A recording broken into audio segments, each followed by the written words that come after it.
Hi, it's Robbie from Southern California, and I'm setting up to do a video. And while I was doing that, I thought maybe I'll sit here for a second and answer a question. A lot of you are having bee issues. And yes, we all have bee issues more times out of certain times of the year than others. So, what they're going to do is they're going to find your hummingbird feeders. Now, there are some that have bee guards, but some of the bee guards are worthless.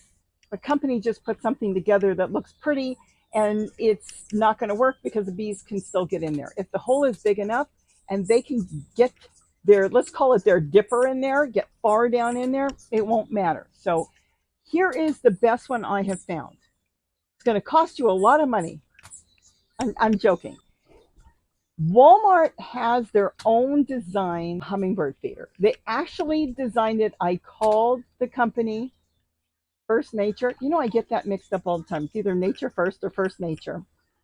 I actually called them and spoke to them because they have their own design that has a large hole.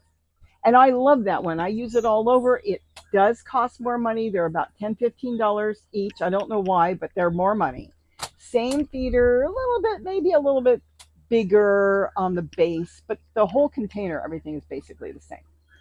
Now the bees can get into that because they can get their head in there and then get their, let's call it their dipper down there, and they can dip down and reach everything that's in there so they can get the nectar that you put in there.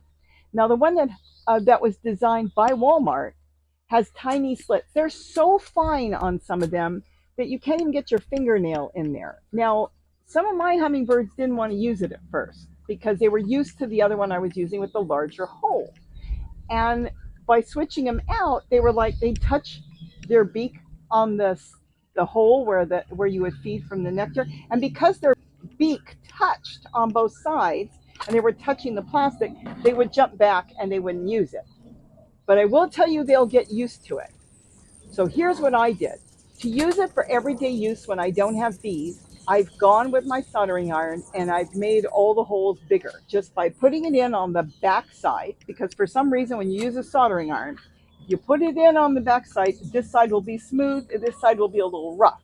Though you can sand it down with a nail file or sandpaper.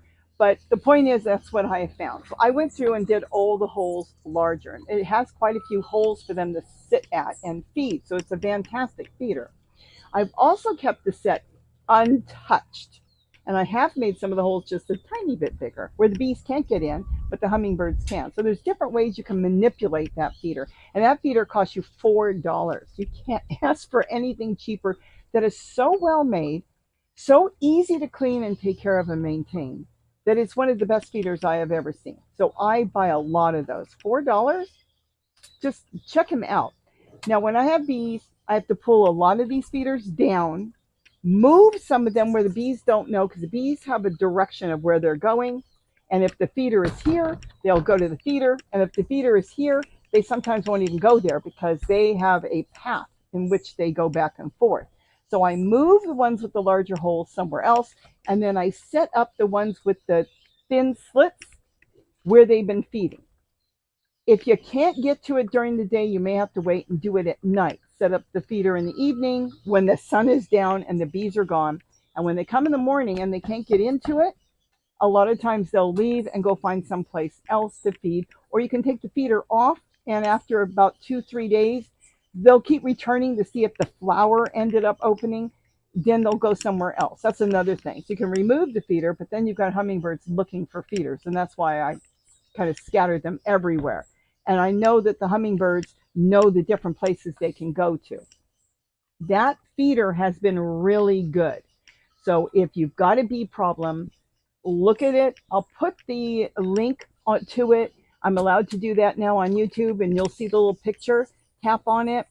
If I can't get the link on there, I'll put a different one on there, and it's from Walmart. So if you go into Walmart, you tap that link, scroll down and look around, and you'll find it. And it's $4 and right now about 18 cents. It is a fantastic feeder. The bees cannot get into it. They'll try and eventually they'll leave because they're going to get tired. And it just doesn't work for them. They're not going to waste their energy and time if they can't get into it. So like I said, I keep a separate set untouched so I can get those out right away. Seems like it's more in the fall for me when the bees start coming to it. And then I also set feeders up in different places. But go ahead and get a couple of those and try them. See what you think and let me know what you think about them. I haven't had the bees chew through those. Yes, some bees, some wasps can chew through plastic. I've seen that once on a different feeder I had, but they haven't been able to get through the plastic because the plastic is so thick.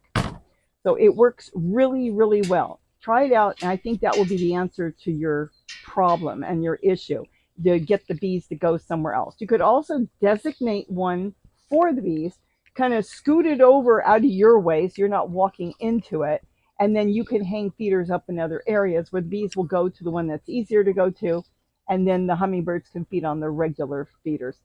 Try to keep one of those out that have the tiny skinny slits so the hummingbirds will get used to it before the bees come. Because if you switch it on them out of the blue, they're going to go, what happened? What the heck? This isn't our feeder. They're trying to trick us. This isn't safe. So if you've got it out there before the bees come, and I've got one or two out here with the tiny slits, then they're used to it. They know when their beak touches it, it's no big deal. It's not going to close up and trap them. And so they will use those as well. So get your hummingbirds used to that feeder and then use the feeder that you're normally using. After a few days, your honeybees should leave, and then you can put your regular feeders out. That's what I do. That's what happens here. So I hope I've answered your question. This was kind of a spur of the moment one because I'm literally trying to figure out how I'm going to do this on water fountains. And I'm sitting in like 100 degrees. And I thought, well, I had quite a few questions on bees, so I would answer that. And as far as ants, that's the easiest thing to get rid of.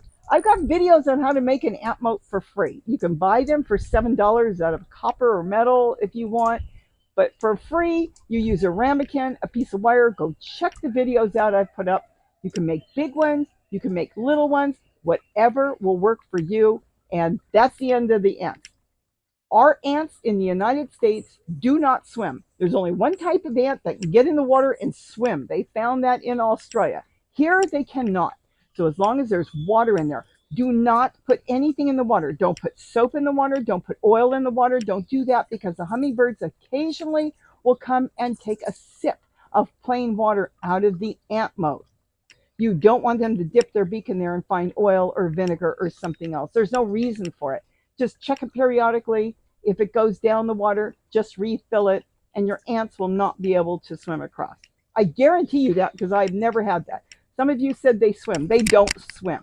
You may have let it dry out, and then as long as they can go down the ant moat and then through, that's one thing. But when they get to this and it's hanging and they come down and there's water there, they will leave.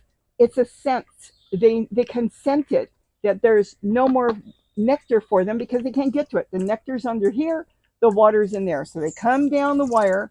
Like I said, you can make it. They find water here and they turn around and leave.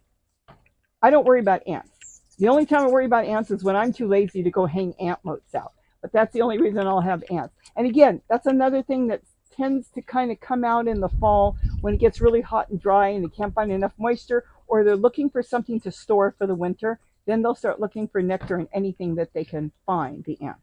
So that's it. I hope I answered your questions. Sorry about the brightness. I don't even know if this is going to work, but I was setting up and I thought, well, I'm mic'd up. I'm testing. It's 100 degrees. If I'm going to sit here, if I'm